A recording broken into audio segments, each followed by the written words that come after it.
Hello, everybody, and welcome back to another episode of the Sexy Business Podcast.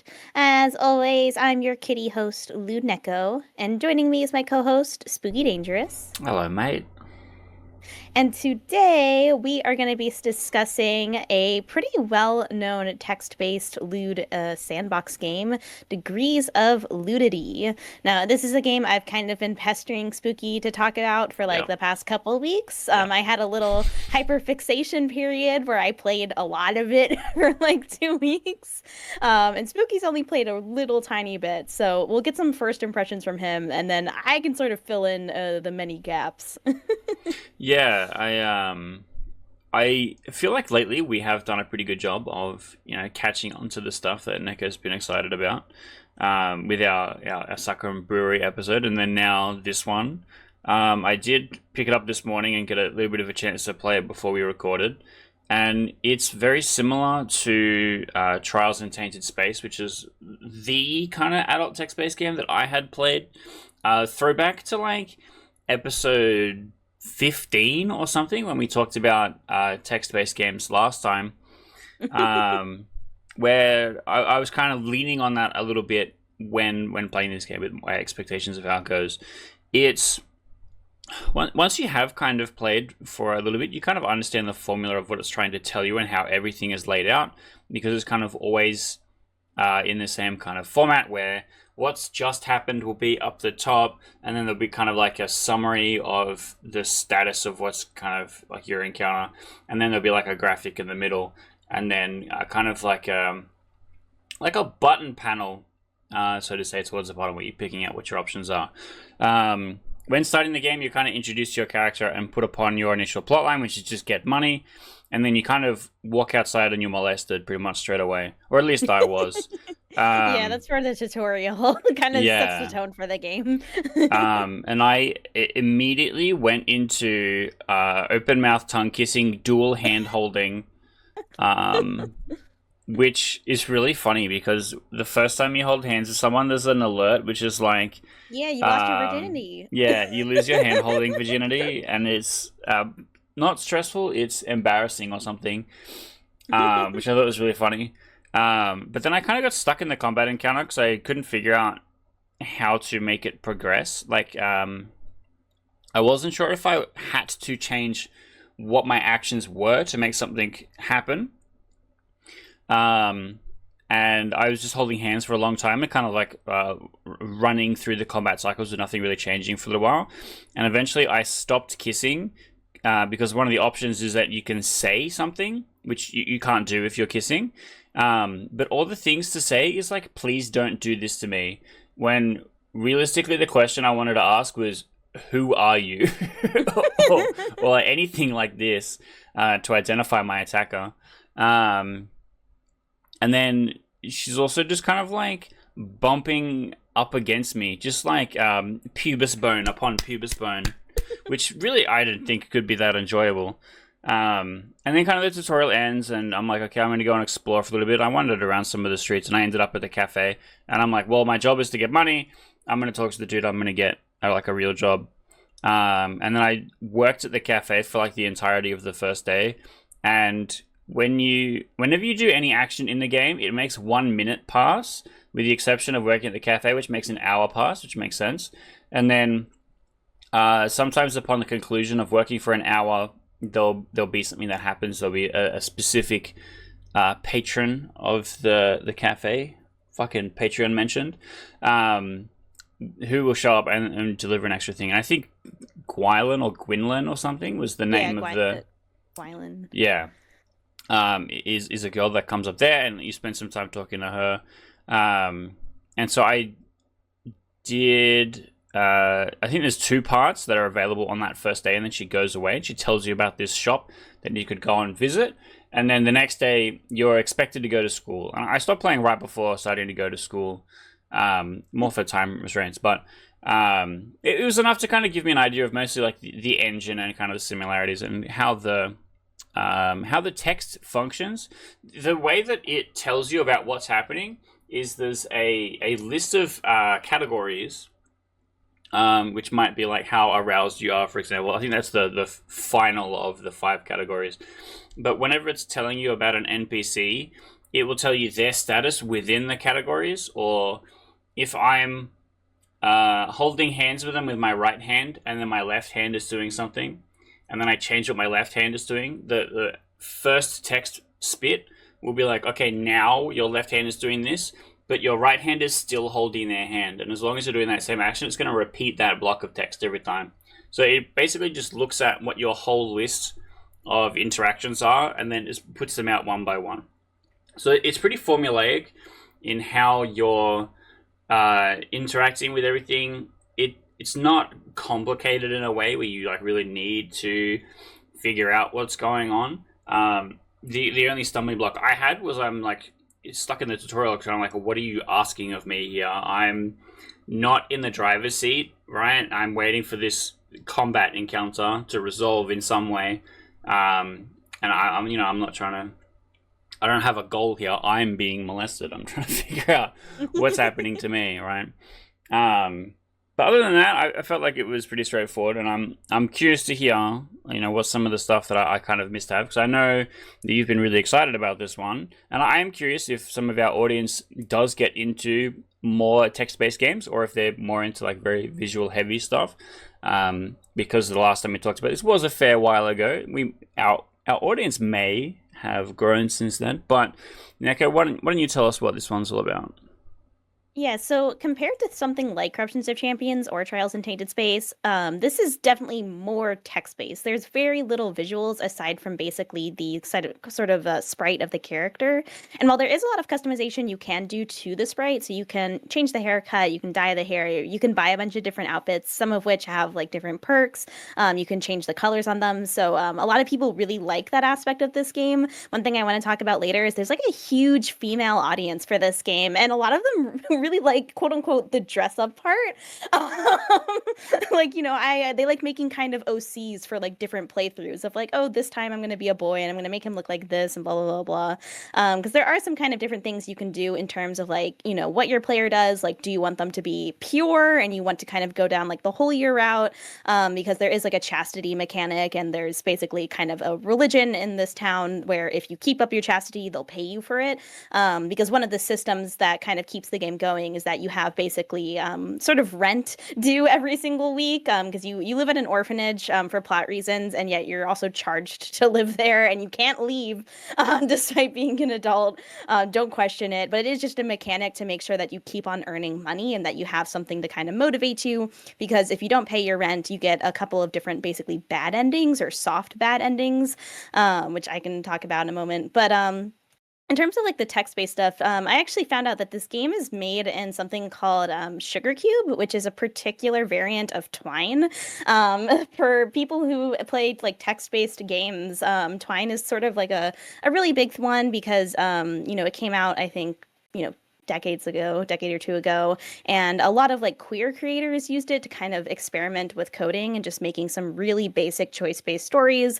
But as this game shows, it's also you can make it really complicated. And as someone who made like a 15-minute game in it once, like 5 years ago, I'm so impressed on a technical level with the fact that this game works so well. Because it's so easy to mess up in Twine, especially as you start to add things like all of the different variables there are that it has to check for and all of the different events that can happen. So on top of having to pay your rent, and there's a couple of different ways you can do that, from, getting a job at the cafe or hoeing yourself out. There's also a particular sugar daddy NPC who becomes pretty important early on. Although I guess I should say sugar daddy or mommy, because of the fact that this game doesn't feature art of any of the characters. There's a lot of room for them to basically be whatever you want. And when you're setting up your game, and even throughout the game, you can edit this at any point, you can actually change the NPC's gender, including what genitalia they have. So if you want your sugar mommy to be a Fuda who's gonna fuck your ass and then give you $2,000, you can do that. If you want, the bully character to be a guy or a girl, you can decide that. There's like a yandere sort of character that shows up. And so that makes it, really bisexual and fun in that way, where kind of anyone can enjoy this. You can have a mix of genders, you can make it all male or all female. And that goes for the NPCs too, where there are settings you can change to make sure that you only ever get female encounters or you only ever get male encounters.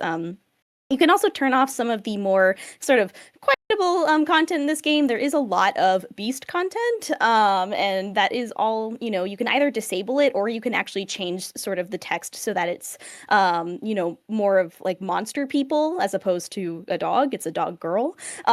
So you have some of that too. And then basically each week you'll go to school, raising up your stats at school. It sort of helps you with like things like managing your pain and whatnot. And then there's basically a ton of side content that you have options of what you want to pursue based on what NPCs you think are most interesting. So like I said, there is sort of this sugar daddy character named Avery, and his route, it actually just got a huge update. This game is currently about like halfway through development, but it basically added an update recently where you can get adopted by him, at which point you stop having to pay rent at the orphanage and you move into his manor, with the caveat that he is a very bad husband slash boyfriend slash sugar daddy. He gives you basically a bunch of orders, and if you don't complete them, he will beat the shit out of you. But at the same time, that also activates basically a plot line where he starts to build sort of this tower in the town, and you can help him or not with that. Including there is apparently a part where you can perma kill him by letting him fall off a building.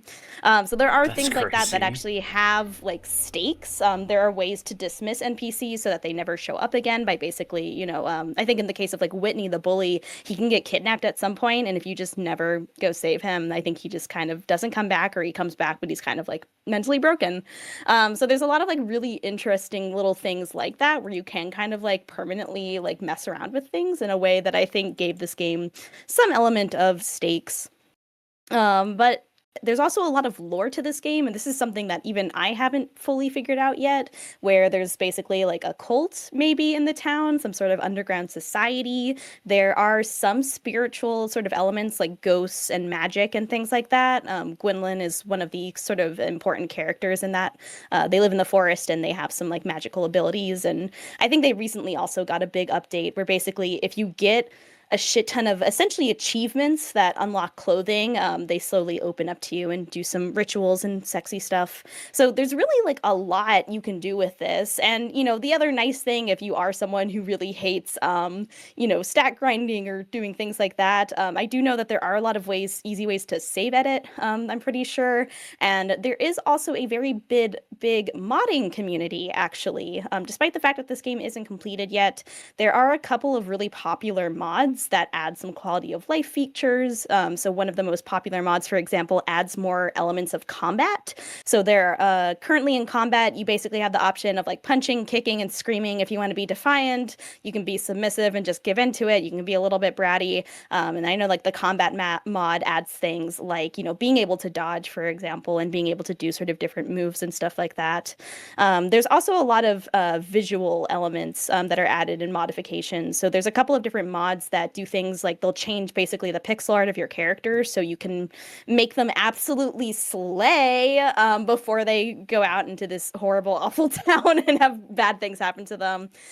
Some of them also add character art for the various NPCs. So if you are someone where you're like, I would still really like that visual element, even if it's just seeing a little pixel art of one of the characters, those do exist. And the other nice thing, since again, I said with like the characters that they can be any gender, is there is so much fan art for this game. Corruptions of Champions, I have seen some fan art for it occasionally out in the wild, but I really didn't ever see much for it. Like people all really like it and talk about it and stuff like that, but it didn't really have much of a fandom in my experience.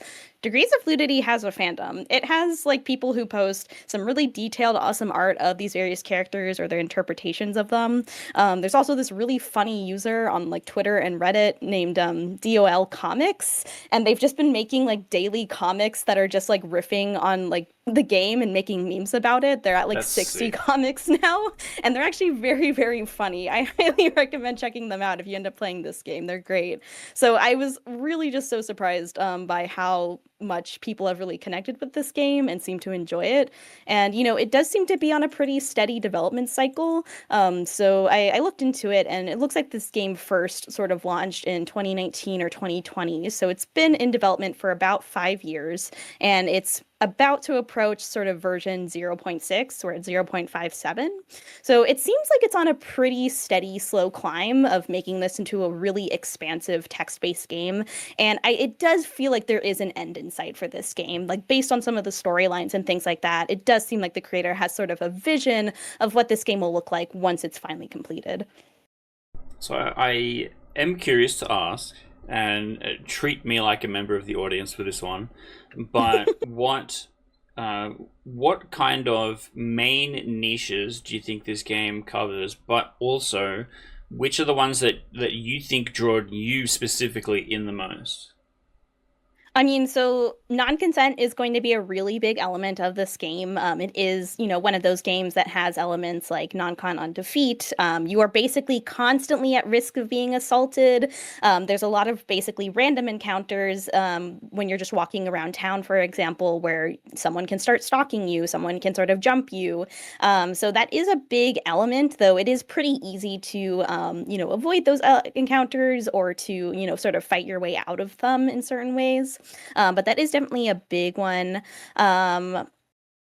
I'm trying to think. I mean, I guess there's a lot of corruption is a potential one. So if you want to like be the town slut, you can totally do that. You can take yourself sort of down a corruption route. Though there are actually some things you have to manage, even if you are going to go full slut mode. So your character actually has a stat called trauma, which is pretty interesting. So on top of typical things like, your HP, your pain, arousal, things like that, fatigue, how much energy you have. You also have stress, trauma, and control, which stress is generated basically anytime you do something like your lessons at school or your job. Trauma will happen anytime you're sort of assaulted or something bad happens to you, and your control weakens every time, like, essentially you go through a traumatic experience and you have to do certain things to gain back control, which usually actually means doing something that's really like lewd or sort of dangerous. So when you're a new character or something, dancing seductively can help you to gain back control. It sort of represents like that impulse of like, my life has gone out of control, so I'm going to do something really, really stupid or something really, really edgy so I can like feel better about myself. So there are some like really interesting mechanics in that way if you are someone who likes to play around with like the corruption. There is also an NPC named Sydney who you can corrupt. So Sydney is basically he's part of the local church, and he starts off very much as a good boy. He will not have sex until marriage. There's like a whole rite you have to go through with him if you want to do that. However, you can also corrupt him by basically slowly introducing him to sex and making him like cut his hair and dye it black and stuff like that. There are also like a lot of different sort of archetypes of characters. And again, I'm going to be referring to them all with masculine terms because that's how I played it. But you can also imagine all of these characters as girls if you want to. So if you're into DILFs or MILFs or cougars, there, like I said, there's Avery, who's like your sugar daddy type. You have Kyler, who is like very much the stereotypical sort of stalker yandere type, where he's gonna send you creepy little messages and follow you and stuff like that. Sydney, if you're into the sort of like the good boy or like making him go bad. There is a character named Eden, who I haven't done much of his stuff yet, but if you go into the woods, essentially you have a chance of being hunted by him, and if he succeeds, from what I understand, you basically get dragged back to his cabin and you sort of become like his captive. So kind of yandere-ish, but more of like a darker, I would say, edge to it. You have, Gwylin, who is this sort of magical, mischievous, they have like fox ears, so kind of that kind of archetype. If you're into being bullied, there is the bully Whitney, and they do some pretty terrible stuff. And there's a couple other side NPCs. So there's this whole area called the farm that has Alex, who's like a farmhand. And there's also a lot of soft bad endings that deal with some common fetishes. So, for example, one of them, you can get kidnapped and basically shipped off to kind of a human cow farm, and you'll be forcefully TF'd into a cow and to produce milk or cum or whatnot. So transformation is also a smaller element of this game than compared to something like Corruptions of Champions, but it is still there. There are a couple of different transformations you can unlock. I think there's like a cat, a dog, or a wolf. Um, the Cat girl cow. mentioned. Yeah, cat girl is a possibility. You have to eat this like cream puff like a lot or something like that. So yeah, I would say like the biggest thing is kind of like the non-con elements. The if you like sort of romantic interests that have like longer plot lines, I would say that's the other big draw. And then there is like some element of transformation. Sick. How would you say this matches up against Corruption and Champions? Would you say it feels really similar, or would you say that it's from memory and Trials and Tainted Space is very similar to Corruption and Champions? They're both Phenoxo games, I Mhm. believe. It's just a sci-fi theme rather than a fantasy theme. But from memory, they were so much wordier than what I had experienced in Yeah. DOL. Corruption of Champions is definitely much wordier, for better or for worse. It's like one of the things I both like and don't like about Degrees of Lewdity is that it's less descriptive, which I think for a lot of people, if you were someone who played Corruptions of Champions and you're like, I'm okay with this style of game, but there's too much fucking text, you should try Degrees of Lewdity because there's definitely less text. A lot of it is dialogue or very short snippets. However, that also means you don't get those really lengthy sex scenes, which is like the biggest thing I really miss or would want out of this game. So sex scenes with NPCs are a little bit different than random encounters, though they do actually have the same sort of system where like you have to hit a bunch of buttons to basically decide how you want to act during that sex scene or what you're going to do with that person. And you'll get some dialogue from the particular characters. Like they have kind of a set of like 10 to 20 like things that they'll say while having sex with you. So like the yandere, keeps making jokes about how like, oh, we're gonna have so many babies together and stuff like that you would expect to be kind of in character. Um, Also, the interesting thing about the NPCs is they also have unique dialogue if you lose certain acts of virginity to them. So that's kind of a fun one, I but you don't really wasted get my anything. hand-holding virginity on You the did. tutorial. Oh That's why you man. got like a trauma from that. Because if you lose your virginity in like consensual ways, I think it's actually like a benefit. But if you lose it in traumatic ways, like it's a negative, it kind of hurts your character. Chat, I fucked So up. yeah, like that's one of the biggest differences I would say is the text length. And then of course also they're using sort of different systems. Whereas like Corruptions of Champions is very like typical RPG of like, oh, you get to form a party and you're gonna raise up your levels and buy armor and buy weapons. Degrees of Lewdity is more like you're just trying to survive. Like it's more about managing stats. I would describe it as more of a stat raiser with combat as an element, but I wouldn't really describe it as like being like really like combat and sort of mechanics focused in the way that Corruptions of Champions is, where it's like D&D, where you have like classes and things like that. But I feel like often we will use StatRaiser as a way to discredit a poorly designed visual novel or sometimes RPG Maker game. This didn't feel like that in the same way, where it was like, okay, I have encountered the person. I understand that there is a threshold for this encounter that I am trying to make happen, and therefore I have to hit the gym 60 times consecutively before I can go and do it. This was more like a bit more like Tales of Androgyny, where TOA Yeah. is like you've just had sex with a centaur, now your butthole's radius has changed. And that is a bit more descriptive of your character's journey rather than something like Foododon World, which is like this action is only available to you if your character has spent this much time doing this activity, which is a lot more of a stat raise than I say. With this was I feel like this. I don't know. I didn't play it for a super long time, so it wasn't gated by a whole bunch of things. But when you see all the kind of the different options, it's more about how you're spending the time or how much time is being spent to, at least at the base level, to be making that money to fill the week and be able to kind of pay that rent mechanic. Um, but is it like in that same way? You're like, okay, no, I need to actually spend 100 hours at the cafe or whatever to make this thing happen, or does it feel more like you're being rewarded for the time invested spent in one place rather than, oh no, I have to be there. You know what I mean? There was some times where it definitely like there's some like RNG elements that I think could make things certain events a little bit frustrating to grind out. For example, there's like a museum where like you have to sort of get this like diving skill and do certain things and explore other places to find rare artifacts. And some of them are just really hard to get just for an RNG reason. And so stuff like that could be a little bit annoying. But I didn't feel like this was like too grindy personally, especially compared to, some of the like shittier, stack grinders where it is just, do this 100 times and then get sex.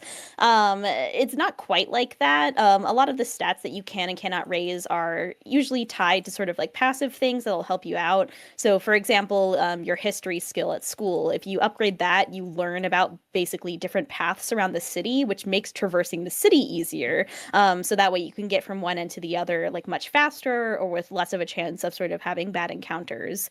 And then in other cases, you have like the typical stats like purity or exhibitionism, which are going to affect, whether or not your character is comfortable being a stripper, for example, or things like that. So you can kind of use your stats to roleplay to an extent of like how you want this character to be or what you want to do. But a lot of the longer storylines are more about progressing certain events in a certain order.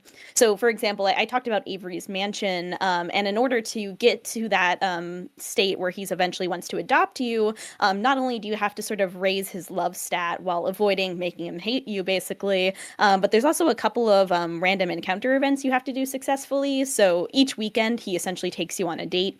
And the first couple of times, it'll just be regular dates. And then at a certain point, he takes you to essentially like a cult meeting, or like kind of like a masked party where something terrible is happening and he lets you observe.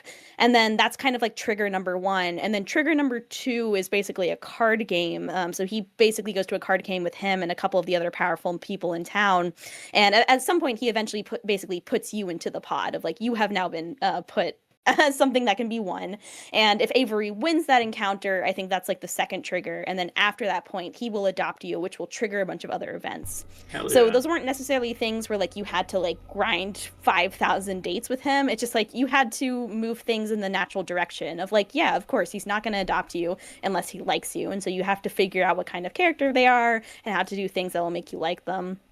And this is also a game where, it is really easy to, save scum, and I would say save scumming is kind of encouraged, because there are a lot of just like very bullshitty RNG events that can happen and like completely ruin your day if like you're trying to go to school and you just happen to get jumped and lose that encounter. So I usually have like a save that starts at the beginning of each day, and then if I'm not sure about where like an event is going to go, I'll just save at the beginning of it and try out all of the different options and see what happens. So that's kind of a fun element too, is exploring like, what happens if I had done this instead of that. Do you have a favorite moment that's happened in the game so far? Ooh. Well, so the other cool thing is there are actually seasons in the game. So you get to choose at the beginning what season you want to start in. So fall, winter, spring, or summer. And there are different holidays and events that happen. And so I started in fall, and I actually got to go through basically a Halloween event. And because I had high stats with sort of the three like leads. One of them I forgot to mention is Robin, who is one of the other orphans that you can also pursue. Is it basically I got like this like really cool Halloween encounter. So it started with like I went trick or treating with Robin, and then I think I went to like a haunted house or something with Whitney, and then I did something else with Kyler. And so it was really cool to get to see like a holiday themed event, and it kind of made me excited to see like what they do for things like Christmas or Valentine's Day or whatever else they decided to include in the different months. Okay, we're getting pretty close to the end of our episode. Is there any final things that you wanted to throw out there before we wrap it up? I will say, the game is free, and it's also something that you can play it on your phone. You can play it on a literal potato. It's a text-based game that's made in a very rudimentary engine. So if you're someone who, you don't get a chance to play lewd games much because, you don't have a laptop, or even the one you have is like a literal potato, you could play this. I actually have two versions going. I have the one I play on my PC as Neko, which is like my be extremely slutty and do all of the bad things route, and then I have the one I play on my phone, which is where I'm trying to be a pure good The girl. good girl round. Amazing. Yeah, so you can check it out, and then if you do want to support the dev, they are, I believe, Korean, because they're on Pixiv, and they do actually have like a Pixiv Fanbox account. So if you end up enjoying it, consider supporting them. They are updating it pretty frequently and pretty consistently, and I'm really excited to see where this game goes, in the next couple of years. I would also say I recommend if you ended up enjoying this, check out the Degrees of Lewdity subreddit. A lot of the fan art and discussions get posted there, as well as help for the game, because there are some sort of trickier moments. All right. Well, in that case, I think it's time that you should tell everyone what buttons to click. Hit them with the closing script. Well, you just listened to me info dump about a porn game for like 30 minutes, which is pretty crazy. So that means you probably like us at least a little bit. And since you like us at least a little bit, you should hit that subscribe button and make sure that you also turn on the bell so that way you get notifications, because content like this is pretty much always going to get shadow banned and it probably won't show up anywhere else. And we are posting stuff every single week. Sometimes we do interviews, sometimes we talk about games like this, sometimes we talk about random fetish stuff, or we just do other sillier things throughout the year. So check us out. And then also feel free to leave a comment down below. Degrees of Lewdity is a game I've heard talked about a lot, and I've gotten recommended it a few times. So I'm curious if other people have explored it. What did you think of it? Is it something that you enjoyed? Did you not enjoy it as much? Who's your favorite character? Why is it Avery? Um, and you can also give us a like if you like this video. But otherwise, that'll wrap us up for this time on the Sexy Business Podcast. And we will see you next time. Bye, Bye bye. everybody.